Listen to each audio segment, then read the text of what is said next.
May 2025. The United States launches its largest deportation campaign in decades.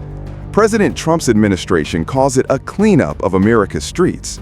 Immigration officers swarm cities like Houston, Chicago, and Miami. Their targets? Dangerous gangs like MS-13 and Tren de Aragua. But as arrests skyrocket, so do protests. Families are torn apart. Critics call it cruel. Supporters say it's necessary. So what's really happening? Let's break it down. The 2025 immigration landscape looks dramatically different from previous years.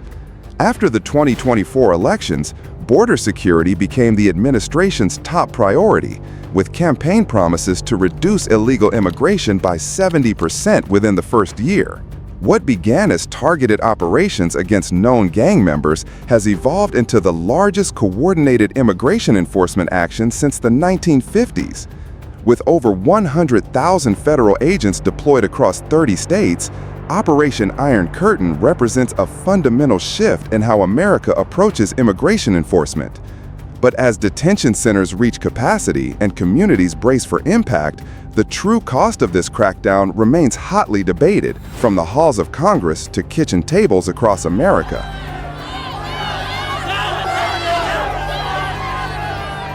The crackdown begins. The plan was simple: find and deport gang members fast. In just 1 month, ICE identified 5,200 suspected gang members across the U.S., a 48% increase from initial reports, with 1,800 arrested. Houston saw the biggest raid, 622 people detained in a single day. Chicago followed with 300 arrests. The goal? Crush gang networks before they could regroup. ICE director stated in a press briefing, "This isn't just about numbers.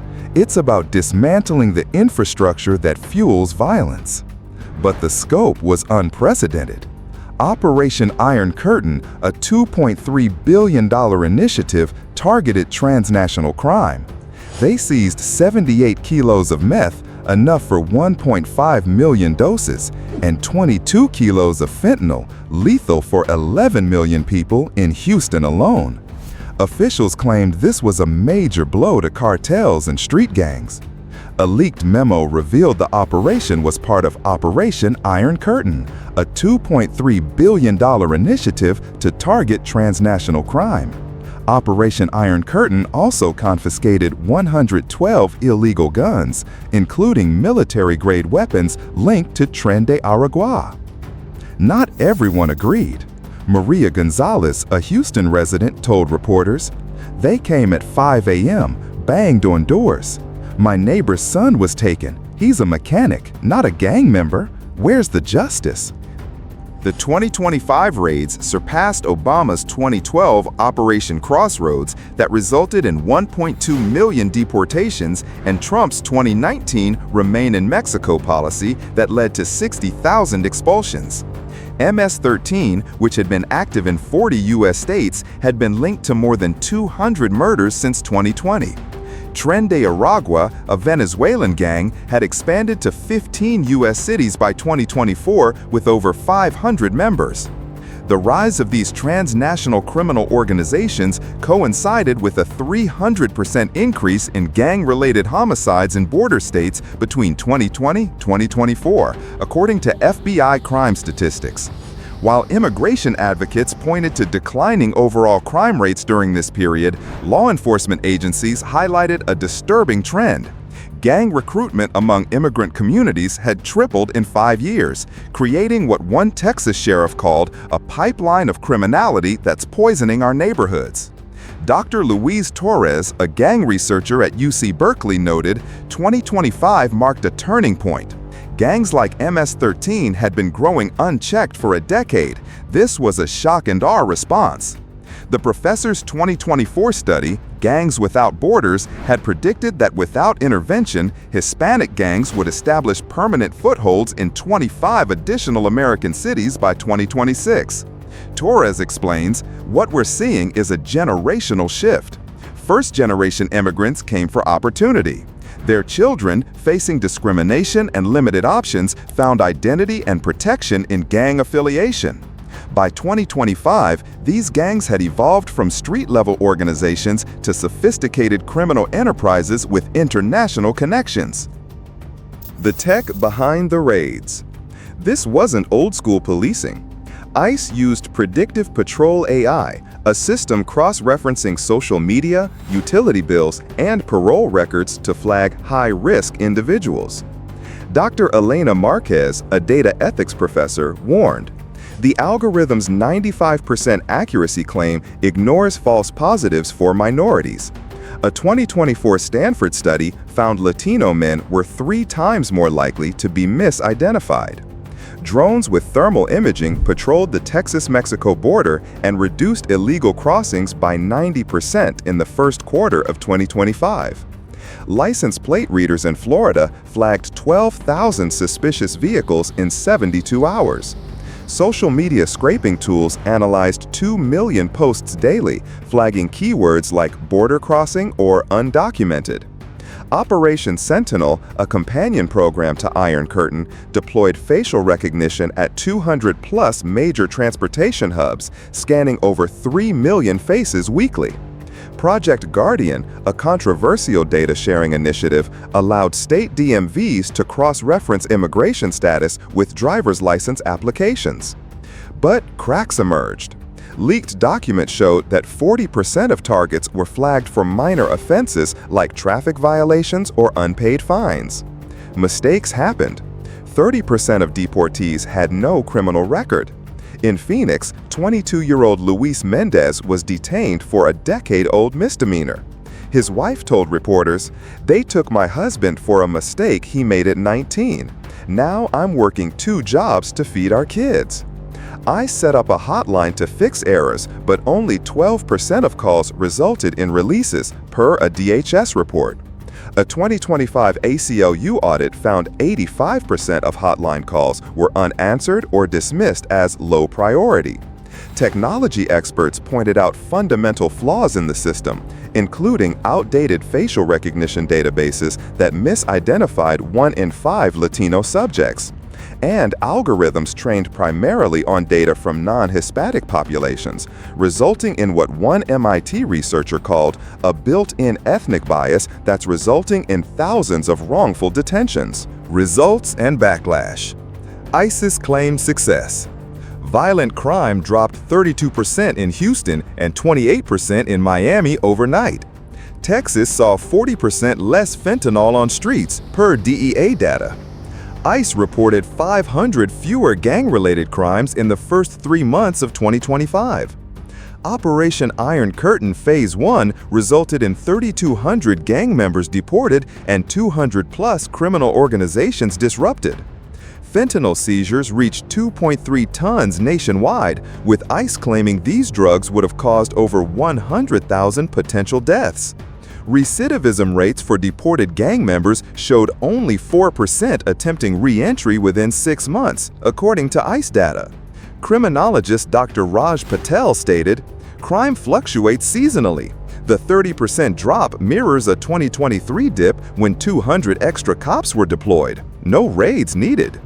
Cartels adapted quickly. As DEA analysts noted, fentanyl rerouted through Canada, with drone smuggling up 200% in June 2025.